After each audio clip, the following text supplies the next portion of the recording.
আর ইতিমধ্যেই আপনারা জানেন শুভেন্দু অধিকারীর মন্ত্রিসভার মন্ত্রী সেখানে দফতর বন্টন না হলেও এখনো পর্যন্ত মন্ত্রীপদে শপথ নিয়ে নিয়েছেন, পূর্ণ মন্ত্রীপদে শপথ নিয়েছেন ডক্টর শারদত্ত মুখোপাধ্যায়।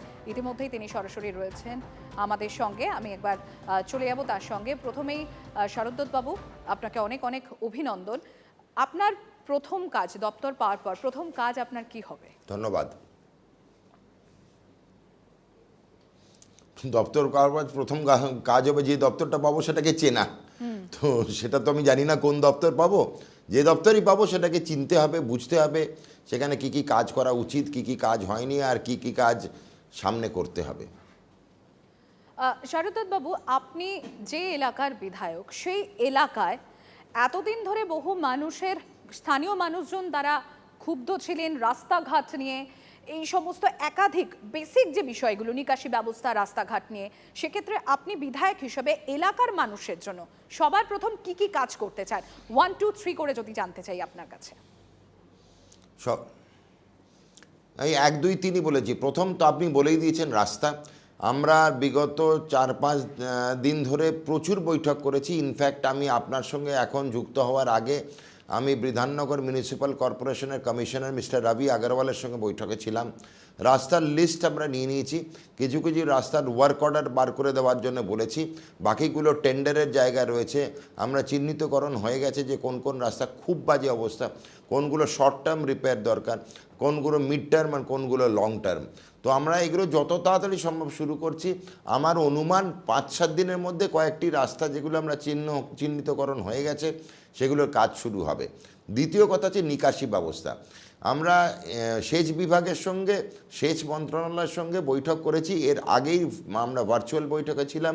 সেখানে কৃষ্ণপুর খাল, এটাকে পরিষ্কার করার ব্যবস্থা করা, তার পুরো যে যোগাযোগটা রয়েছে কৃষ্ণপুর থেকে সন্দেশখালী হয়ে বিদ্যাধরী নদী হয়ে বঙ্গোপসাগর, এই পুরোটাই কিন্তু আনইন্টারাপ্টেড একটা ক্যানাল সিস্টেম, যেটা আমরা এখানে নষ্ট করে ফেলেছি। বিভিন্ন জায়গায় এনক্রোচমেন্ট হয়েছে, খালের ওপরে বসতি তৈরি হয়েছে, রোহিঙ্গাদের বস্তি তৈরি হয়েছে, সেগুলো চিহ্নিতকরণ হয়ে গেছে, সেগুলোকে আমরা সরানোর জন্য বলে দিয়েছি।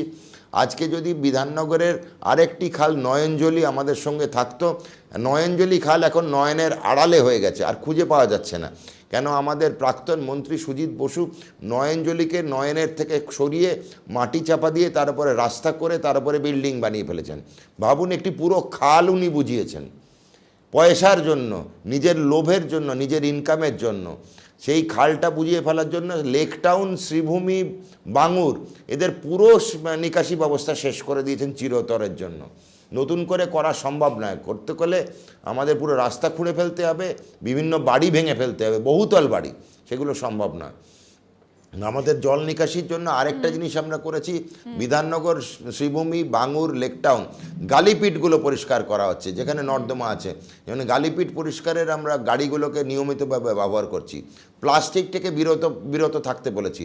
বিধাননগরের সব নাগরিকদের কাছে হাত জোড় করে শারদত্ত মুখোপাধ্যায়ের কিন্তু একটাই আবেদন, যে পুরনো দিনে ফিরে যান, থলে নিয়ে বাজার যান।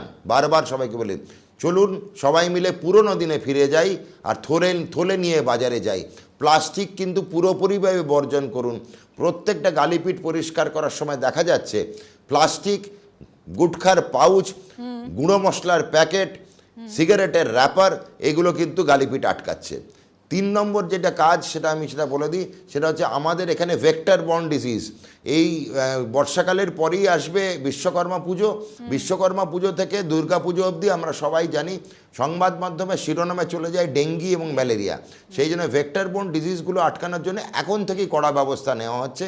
4,500 হেলথ কর্মচারীকে বিধাননগর মিউনিসিপ্যাল কর্পোরেশনের এরিয়া নিয়োগ করা আছে, যারা ভেক্টর বর্ন ডিজিজের সতর্কতা এবং সতর্কতা বার্তা জনগণের কাছে সচেতনতা হিসেবে পৌঁছে দেওয়ার কাজ এখনই শুরু করেছে।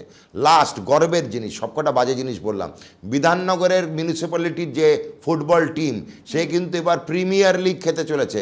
হাত জোড় করে বিধাননগরের নাগরিককে সবাই বলবো, আপনারা দয়া করে আমাদের এই টিমের সাপোর্টে আসুন, সাহায্যের হাত বাড়িয়ে দিন। আমরা রেডি আছি। বিধাননগর কিন্তু এবার প্রিমিয়ার লিগ খেলবে মোহনবাগান ইস্টবেঙ্গলের সঙ্গে। শারদত্ত বাবু, আমার দুটো প্রশ্ন আছে।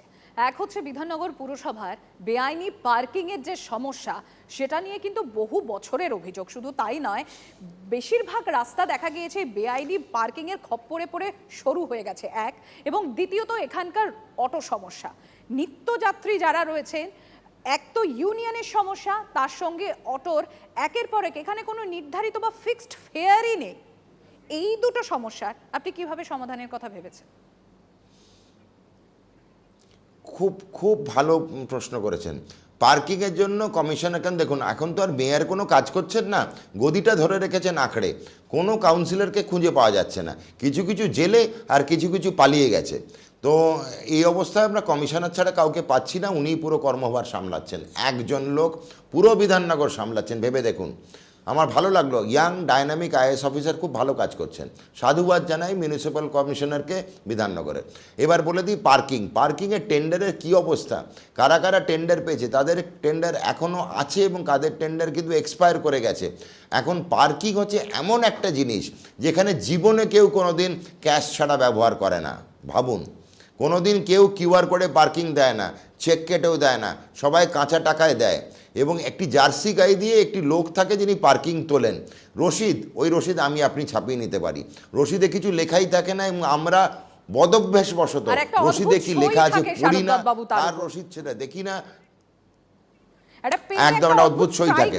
সুতরাং এই ক্যাশ টাকাটা অদ্ভুত সই থাকে, একটা ছোট্ট চিরকুটে আপনার ওয়াইপারের তলায় গোঁজা থাকে, বা আপনার টু হুইলার থাকলে ওই কাঁচের পাশে গুঁজে দেয় যে আপনি কখন দাঁড়িয়েছেন।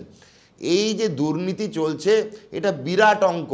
ভাবুন রোজ ক্যাশ কালেকশন কতটা হচ্ছে, এবং সেই ক্যাশ কালেকশনে কোনো হিসেব নেই। দুর্নীতি এখন হিমশৈলের চূড়োটা মাত্র আমরা দেখেছি, অনেক ভেতরে গভীরে নামতে হবে, সময় লাগবে। দ্বিতীয় যে প্রশ্নটা আপনি করলেন সেটা হচ্ছে আমাদের কোনটা করলেন যেন, অটো দ্বিতীয় প্রশ্নটা বলুন একবার, মনে করিয়ে দিন। অটোর ইউনিয়নের কথা বলেছিলাম, কোনো ফিক্সড রেট নেই, অটোটার ব্যাপারে দুটো জিনিস হ্যাঁ, এবং তার মধ্যে এই যে ইউনিয়নের ঝামেলা, তার জন্য নিত্যযাত্রী যারা রয়েছেন তারা সাফার করেন। ফিক্সড রেট নেই আর ফিক্সড রুল নেই, সামনে কজন বসাবে বা বসবে তার কোনো আইন নেই, তাদের খুলে আম অ্যালাউ করা হয়েছিল এতদিন, যা খুশি করো। কেন, তারা কিন্তু একটাই জিনিস করতো, হাপ্তা দিচ্ছি, প্রত্যেক দিনে পয়সা দিত, প্রত্যেক মাসে পয়সা দিত দলকে, সুতরাং তারাও তাদের ইচ্ছে মতো গাড়ি চালাতো। সন্ধ্যেবেলার পরে প্রচুর অটো ড্রাইভার মদ্যপ অবস্থায় গাড়ি চালাতো। এখন মদ্যপ অবস্থায় গাড়ি চালানোটা বন্ধ করা হয়েছে, পুলিশকে বলা হয়েছে প্রশাসনকে ধরবেন। দ্বিতীয় হচ্ছে, আমরা কিন্তু বারবার বলছি পেছনের সিটে 3 জন, খুব ভিড়ের সময় যেন সামনের সিটে না নেওয়া হয়, এবং পরবর্তীকালে সামনের সিটে কজনকে নেওয়া হবে, অ্যাটল নেওয়া সম্ভব কিনা সেটা ট্রান্সপোর্ট ডিপার্টমেন্টের সঙ্গে কথা বলে ঠিক করা হবে। রেট চার্ট, এটা একলা আমাদের পক্ষে করা সম্ভব নয়, এটাও ট্রান্সপোর্ট ডিপার্টমেন্টের সঙ্গে কথা বলতে হবে, এবং ঠিক করতে হবে যে বাকি কলকাতা শহরে কি রেট চলছে। ইচ্ছে মতো যা খুশি ভাড়া চাওয়ার কিন্তু দিনটা খুব সীমিত। অটো ইউনিয়নদেরও বলছি, আমাদেরই ভাই, আপনারাও আপনাদের পেটের জন্য কাজ করছেন, কিন্তু আপনাদেরও ভাবতে হবেন যে একটা কোথাও লক্ষণ রেখা টানতে হবে। আপনাদের অটো রেট চার্ট, আপনাদের কি চাহিদা সেটা বানান, আমরা নিশ্চয়ই সেটাকে মান্যতা দেব। আপনারা ইউনিয়নরা এবং আমরা বসে একটা বৈঠক করে ঠিক করতে হবে কতটা রেট হবে, আর সামনে কজন বসবে, অটোর সেফটিটাও দেখতে হবে যে সামনে কজন বসবে। বিভিন্ন দেশের শহরে, কলকাতা ছাড়া চেন্নাই, মাদ্রাস, দিল্লি, ব্যাঙ্গালোর, অটোতে মাত্র পেছনে 3 জন বসে, সামনে কাউকে বসতেই দেওয়া হয় না, এবং অটোতে দরজা থাকাটা বাঞ্ছনীয় করে দিয়েছে মাদ্রাস শহরে। তো এইগুলো আমাদের ভাবতে হবে। শারদ বাবু, সময় একেবারে সংক্ষিপ্ত, আপনার কাছে শেষ প্রশ্ন। দায়িত্ব পাওয়ার পর, বিধায়ক হিসেবে শপথ নেয়ার পর, তখনও মন্ত্রী হিসেবে আপনারা শপথ নেননি, কিন্তু তার আগেই বিভিন্ন সরকারি হাসপাতালে আপনারা সারপ্রাইজ ভিজিট করেছিলেন, যার জেরে এতদিন ধরে যে ঘুঘুর বাসা হয়েছিল সরকারি হাসপাতালগুলোতে, তারা শকড হয়ে যায়। তো এবার সেই সরকারের কথায় আসি। এদিকে তৃণমূল কংগ্রেসের আজকে 50 জন বিদ্রোহী বিধায়ক, তারা স্পিকারের কাছে একটা দাবি সম্বলিত রেজলিউশন জমা দিতে চলেছে। যদি সেটাই হয়, তাহলে তৃণমূল কংগ্রেসের অস্তিত্বই তো সংকটের মুখে পড়ে গেছে। আপনার প্রতিক্রিয়া চাইব শারদ বাবু। তৃণমূল কংগ্রেসের শেষ বাঁশি বেজে গেছে। তৃণমূল কংগ্রেস এখন আর তৃণমূল কংগ্রেস নেই। তৃণমূল কংগ্রেসের অল ব্যানার্জি তৃণমূল কংগ্রেস। তিনটি বন্দ্যোপাধ্যায় তৃণমূল কংগ্রেসের সঙ্গে আছেন। প্রথম নাম মমতা বন্দ্যোপাধ্যায়, দ্বিতীয় নাম অভিষেক বন্দ্যোপাধ্যায়, তৃতীয় নাম কল্যাণ বন্দ্যোপাধ্যায়। অল ব্যানার্জি তৃণমূল কংগ্রেস খালি তিনজন আছে, বাকি সবাই যারা আছে তারা অনুতপ্ত তৃণমূল। আগের ভুল যেগুলো হয়েছে সেগুলো তারা জানতেন, কিন্তু সেই সময় পদক্ষেপ নিতে পাননি, কেন তারা ভয়ে ছিলেন। মোদিজির যে স্লোগান ভয় আউট ভরসাহীন, এই স্লোগান তৃণমূল কংগ্রেসের দূর দূরান্তে পৌঁছে গেছে। তাদের বিধায়করাও এখন নরেন্দ্র মোদিজির স্লোগানে বিশ্বাসী, তাদেরও ভয় কেটে গেছে, ভরসা এসেছে, এবং তারাও কিন্তু আসল তৃণমূল হিসেবে চিহ্নিত হচ্ছে। যে তৃণমূলের লোগোটা ওই যে 50-60 জন এখন এই মোমেন্টে একটি 5 তারা হোটেলে মিটিং বৈঠক করছেন বলে আমাদের কাছে খবর এসেছে, তাদের কিন্তু ওই লোগোটা পাওয়া উচিত। আমার মনে হয় অল ব্যানার্জি তৃণমূল কংগ্রেস খালি থাকবে, আর এখানে অল ইন্ডিয়া তৃণমূল কংগ্রেসটা চলে যাবে এই যারা অনুতপ্ত 50-60 জন আছে তাদেরই হাতে। লোগো কিন্তু চলে যাবে। এখন মহারাষ্ট্র মডেলের নাম চেঞ্জ হয়ে যাবে, এত সুন্দর মডেল এখানে হচ্ছে, এখন চারিদিকে নাম হবে বেঙ্গল মডেল। অনেক ধন্যবাদ শারদত্ত বাবু, এবং শেষ করার আগে আরও একবার আপনাকে অনেক অনেক অভিনন্দন টিভি9 বাংলার তরফ থেকে।